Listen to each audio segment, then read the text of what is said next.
الحمد لله الذي أفطر الخمس صلوات على عباده وأشهد أن لا إله إلا الله وأشهد أن محمدا عبده ورسوله صلى الله عليه وعلى آله وأصحابه وسلم تسليما كثيرا أما بعد السلام عليكم ورحمة الله وبركاته.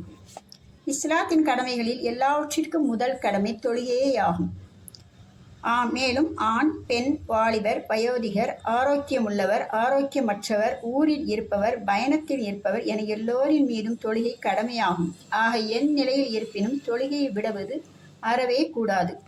புனித குர்ஆனில் அல்லாஹ் 19வது வசனம் 59வது அத்தியாயத்தில் கூறுகிறான், ஃபஹலஃப மின் பஅதிஹிம் ஹல்ஃபுன் அலாஉஸ் ஸலாத்த வத்தபஉஷ் ஷஹவாத்தி ஃபஸௌஃப யல்கௌன கய்யா.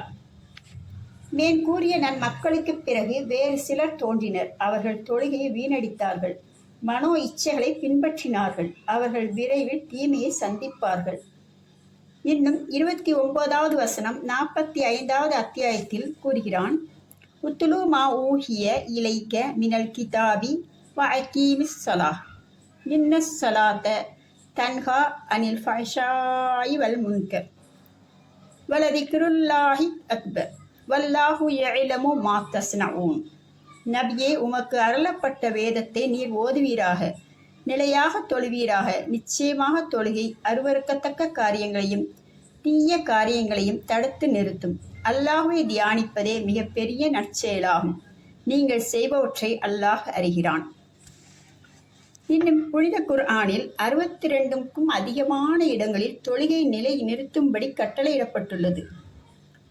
அல்லாஹ் தாலா தொழுகையை பற்றி ஒரே ஒரு தடவை கட்டளையிட்டிருந்தாலும் போதும்தான். என்றாலும் அதன் முக்கியத்துவத்தை உணர்த்துவதற்காக பல தடவைகள் கூறியுள்ளான். நபி ஸல்லல்லாஹு அலைஹி வஸல்லம் அவர்கள் தன்னுடைய உம்மத் அசட்டையாக இருந்துவிடக் கூடாது என்பதற்காக பல்வேறு விதங்களில் பல தடவை தொழுகைகளை நிலை நிறுத்தும்படி வலியுறுத்தி கொண்டே இருந்தார்கள். எந்த அளவுக்கெனில் அவர்கள் இவ்வுலகிலிருந்து விடைபெறும்போது கூட தொழுகையை வலியுறுத்தி தொழுகையை பற்றி பிடித்துக் கொள்ளுங்கள், தொழுகையை பற்றி பிடித்துக் கொள்ளுங்கள் என்று கூறிக்கொண்டிருந்தார்கள். ஹஜ்ரத் அபூதர் ரலியல்லாஹு அவர்கள் அறிவிக்கிறார்கள், ஒரு தடவை குளிர்காலத்தில் நபி ஸல்லல்லாஹு அலைஹி வஸல்லம் அவர்கள் வெளியே சென்றார்கள். அப்போது மரங்களின் இலைகள் உதிர்ந்து கொண்டிருந்தன. அன்னலார் ஒரு மரத்தின் கிளையொன்றை பிடித்து அசைத்தார்கள். அதனால் மரத்திலிருந்து மேலும் இலைகள் உதிர ஆரம்பித்தன. அப்போது நபி அவர்கள், அபூதரே என்று என்னை அழைத்து, ஓர் அடியான் அல்லாஹ்வை மகிழ்விப்பதற்காக வேண்டியே தொழுகையை நிறைவேற்றினால் இந்த மரத்திலிருந்து இலைகள் உதிர்வதைப் போன்று அவருடைய பாவங்கள் உதிர்ந்து விடுகின்றன என்று கூறினார்கள். இன்னும் நபி ஸல்லல்லாஹு அலைஹி வஸல்லம் அவர்கள் அருளினார்கள், எவர் தொழுகையை பேணி பாதுகாப்பாரோ அத்தொழுகை அவருக்கு கபரில் ஒளியாகவும் மறுமை நாளில் ஆதாரமாகவும் வெற்றிக்கு காரணமாகவும் ஆகும். மேலும் அத்தொழுகை அல்லாஹ்விடம் அவருக்காக சிபாரிசு செய்யும். மறுமை நாளில் அல்லாஹுக்கு முன்னிலையில் ஆஜராகும். அப்போது நாம் இவ்வுலக வாழ்க்கை சம்பந்தமாக அல்லாஹ்விடம் கணக்கு கொடுக்க நேரிடும். அல்லாஹு தாலா நம்மில் ஒவ்வொருவரிடமும் நீ உலகில் என்னென்ன செய்து வந்தாய், என்னென்ன செய்யவில்லை என்று விசாரிப்பான். அவற்றில் முதன்மையாக விசாரிக்கப்படுவது தொழுகை சம்பந்தமாகவே இருக்கும். நபி ஸல்லல்லாஹு அலைஹி வஸல்லம் அவர்கள் கூறினார்கள், அடியானிடம் மறுமை நாளில் முதன்மையாக தொழுகை பற்றித்தான் விசாரிக்கப்படும். அப்படி தொழுகை சீராக இருந்தால் அவருடைய அனைத்து அமல்களும் சீராக இருக்கும். அப்படி அது சீர்கெட்டு இருந்தால் அவருடைய அனைத்து அமல்களும் சீர்கெட்டதாகவே இருக்கும்.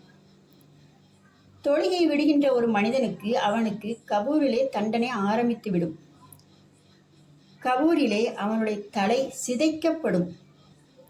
அப்போது அவனிடம் கூறப்படும், ஃபஜ்ர் வாங்கிலே அஸ்ஸலாத்து ஹைரும் மினன் நௌம், தூக்கத்தை விட தொழுகை மேலானது என்று கூறும்போது நீ தூங்கிக் கொண்டிருந்தாயே, அதற்குத்தான் உனக்கு தண்டனை என்று கூறப்படும். இது மட்டுமல்ல, இன்னும் மறுமையில் அவனுக்கு நரக தண்டனை இருக்கிறது. நரக தண்டனைகளிலே மிகச்சிறிய தண்டனை நெருப்பாலான காலணிகள் அணிவிக்கப்படும். அதன் வெப்பம் தாங்காமல் அவனுடைய மூளை கொதித்து இலகிவிடும். எனவே அல்லாஹ் இந்த கொடிய வேதனையிலிருந்து நம்மை பாதுகாப்பானாக. நம் குழந்தைகளையும் நம் குடும்பத்தாரையும் இன்ஷா அல்லாஹ் நரக நெருப்பிலிருந்து பாதுகாப்போம். தொழுகைதான் கண் குளிர்ச்சி உள்ளது என நபி ஸல்லல்லாஹு அலைஹி வஸல்லம் அவர்கள் கூறியுள்ளார்கள். மரணம் வந்தால் நம்மை யாராலும் காப்பாற்ற முடியாது. எனவே தொழுகையை பேணி பாதுகாப்போம். தொழுகையை ஹலாவாக தொழாமல் அந்தந்த வக்துகளில், அதுவும் ஆரம்ப வக்துகளில் தொழக்கூடிய பாக்கியத்தை நம் அனைவருக்கும் அல்லாஹ் தஆலா தந்தருள்வானாக. வாஹிர் தஅவானா அனில் ஹம்துலில்லாஹி ரப்பில் ஆலமீன்.